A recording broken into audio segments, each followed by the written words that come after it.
Welcome, everyone, to the Real Whovians cast. I am your host, Matrixlord212, and I'm with Scott. What's up, Scott? Hello, all. Okay, so we are reviewing Doctor Who, Season 13, The Android Invasion, okay, by Terry Nation. So, the Doctor and Sarah still have an appointment to keep with the Brigadier. But they arrive on what they assumed was Earth, but it turns out to be something far greater. Yes, there's this astronaut called Guy, what the hell is his name? Guy Crawford? Crawford, yep. Crawford. Guy Crawford, yep. Crawford or whatever. And he was believed to be, like Sarah, basically he was lost or whatever. He was lost in space. He had gone into space and got lost somewhere out near like Jupiter or Saturn. Right. And then And Sarah explains to the doctor, see, this is what happens. They go there and immediately they're looking around and the doctor's like making comments. Like, first we learned that Sarah doesn't like ginger pop. Yeah. Okay. We also learned that the TARDIS has to get its 500-year maintenance. Yeah. It has to be done all the time. He looks at the oak tree and he's like, yeah, we're on Earth because there's no oak trees in anywhere like in the furthest, like the galaxy or whatever like that. So in other words, that this is Earth because oak trees don't just appear. Yeah, it had that freshly rained scent to it, if I remember right. Yeah, so they start to, all of a sudden, what's interesting, which I must have forgot this, but they are held up at gunpoint by impossible astronauts there. Or well, it looks like impossible astronauts, but it's not. Pretty much androids. Basically white-suited individuals, and he at one time goes, is that finger loaded? Yeah. We find out they're robots or androids or whatever, but it makes you wonder how much they took from the classic series.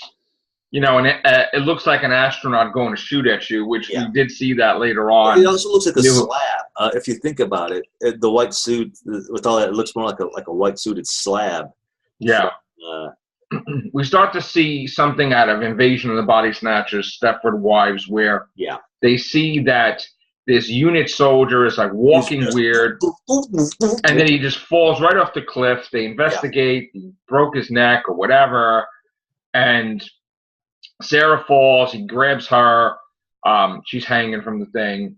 They come across this town which she had gone to after Crawford had vanished to interview the town. Yes, she already was there as a reporter, and there's nobody in the town, there's nobody in the pub. All of a sudden they see a truck pull up with the freaking astronauts and all these people not moving. They're placed into the pub at 12 o'clock exactly. After it's done chiming, they start to move around. Okay? So at first glance, you're like, well, what's going on here? During the investigation, they found out that the town doesn't have a future because all the days are the same and the money's fresh. Yes, they find out that from the pocket of the unit soldier that all the coins were the exact same year. And then when they go into the pub, they find out in the register that all the coins are the exact same year. And later on, Doctor finds that the calendar just says July 6th, July 6th, July 6th, July 6th. So a lot of sixes there. Yeah, 666. Yeah. He pulls off two, and then there's a third one. We also... So basically, there's this weird situation. And back then, there was a Stepford Wives, there was Invasion of the Body Snatchers. So all that stuff was very popular. And the Doctor winds up getting separated from Sarah again. Sarah gets kidnapped. They make a robot out of her. They try to trick him. She had injured her leg. And this is the weird thing. She injures her leg. And she loses a scarf. Yep. And then, let's introduce the freaking aliens first of all. Ooh, yes. The Crawl. The Crawl. We got freaking, what's the guy's name? Sigmund, and we got the Tridarchy is the General Tridarchy, and then the guy that's like the other one is Sigmund, and we have Guy, who was the astronaut that was lost. He has an eye patch. Apparently. He thought he lost an eye. You know, and it's weird because they hook him up to the machine and they make androids from his brain patterns of encountering these people before. So that's where they're getting the idea from copying Benton and Harry and all these people, because he knows he's seen them, even if he saw them a couple of times or once. It's already etched in his brain, his memory of them.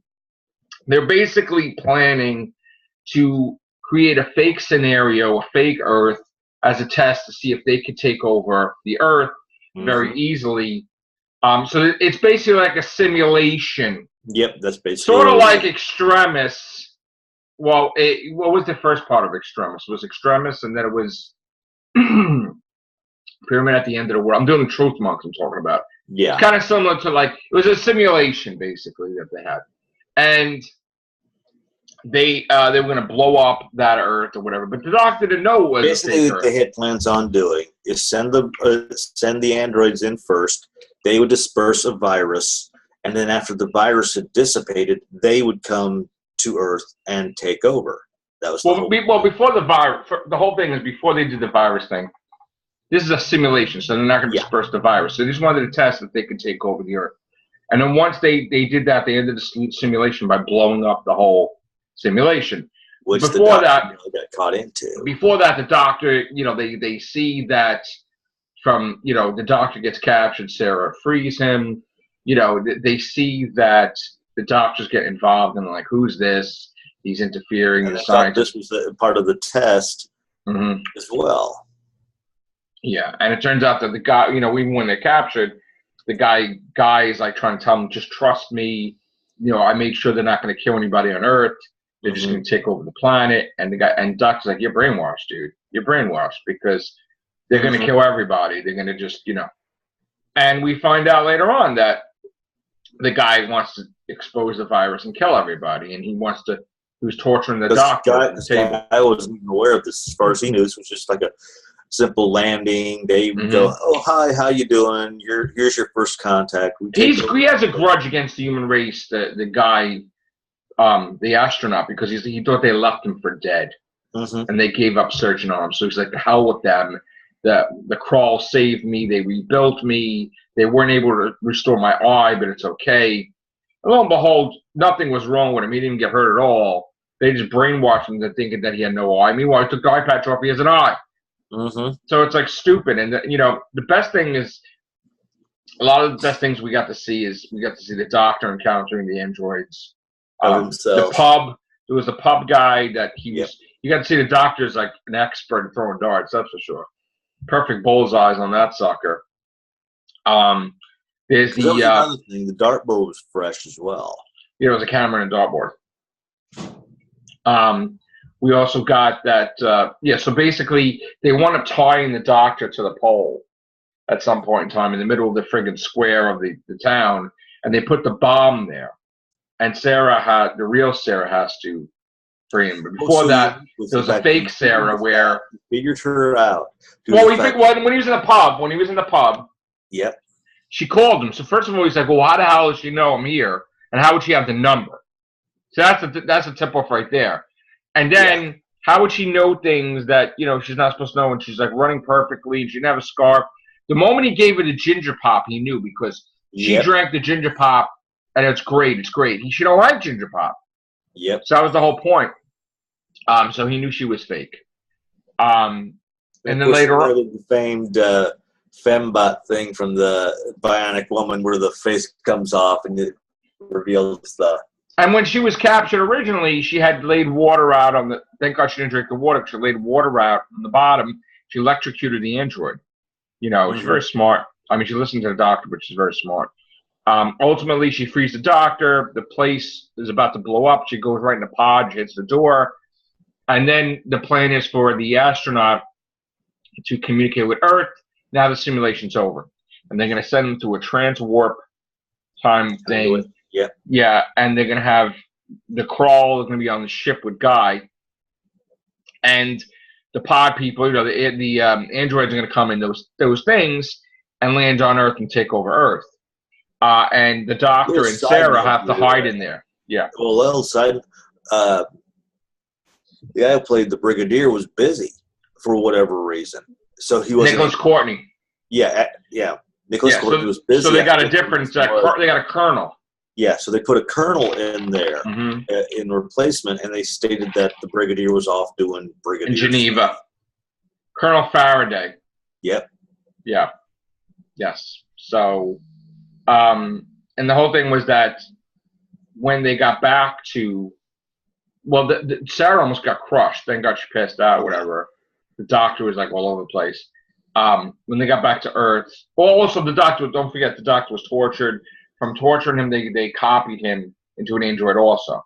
They land on Earth. There's a fake doctor, there's a fake Sarah, there's a real doctor, real Sarah. And it turns out that the androids get their release before time. They beat up Benton and Harry and have them captive and the Colonel Faraday, and they replaced them already. The only person that's not replaced is the scientist in the main room. Yeah. Which the doctor tells him, look, could you beam this thing down and alter like satellite dish? You had to block. He's like, we'll wipe out all electronic communications for a while. He's like, that's okay, and he does that, and basically the doctor does that to wipe out all the androids. But before he does that, he's fighting himself like a fake doctor, beats him up, whatever. Then he's going to encounter Krall, and he reprograms the fake doctor to battle Krall. Krall gets this poison in his head. He dies. And the doctor and Sarah just go off in the merry way. And they're done. They defeated this alien virus, alien race, the Krall.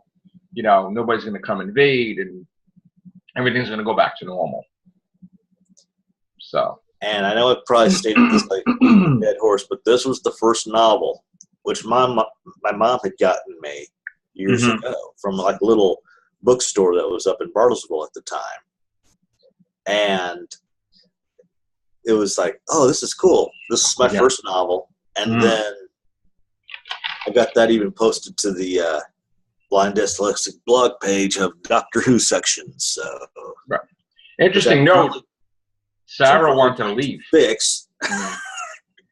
Yeah. You'll fix your blog. I know. Sarah wanted to leave. She wanted to take a taxi. Yeah. And he's like, oh, I could.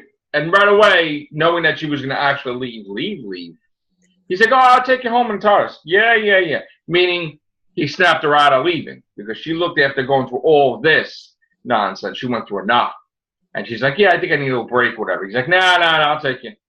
So thank God she got to stay with him still for more adventures. So, again, the performance of Harry Sullivan as the robot Harry, the normal Harry, they're great. Benton, we found out he has a younger sister that's a dance partner. It really was a good episode. I love it. Yeah, that's one of my favorites. So, and again, I love Tom Baker's run. Yes. A lot of episodes, and the majority of them just about are like perfect and good and everything else. And I've always thought that if Big Finish would ever get around to doing The Shadow, he'd be the perfect Lamont Cranston. Just think about that voice along with The Shadow voice. Would that be awesome or what? Oh, another example was when Sarah put the key in the TARDIS and she didn't get to go in the TARDIS. Yeah. The TARDIS, rather than anybody take over the TARDIS by something happening with a key sticking in there, there's a defense mechanism where it goes right back to Earth. And it wasn't on Earth, so that's why it disappeared completely. It went actually to the real world. Plus, they found out there was a high level of radiation on that planet, and they were thinking, oh, geez, we've been walking around in all this radiation. And that's what they thought had affected that officer. Which, off air, the doctor fixes all that. Off the side of the cliff. Yeah, off there, the doctor fixes all that and cures them of whatever radiation. They're not going to die of radiation, but there's a lot of things in this episode that you could take that quite possibly they took for New Who. Pieces of Possible Astronaut, pieces of Truth Monks and stuff like that. We've been noticing that more and more. And we've been noticing that, they probably even took other stuff like Back to the Future, some elements from Doctor Who as well. So, again, the Doctor's always taking a beating, getting hurt. So Sarah, she got choked.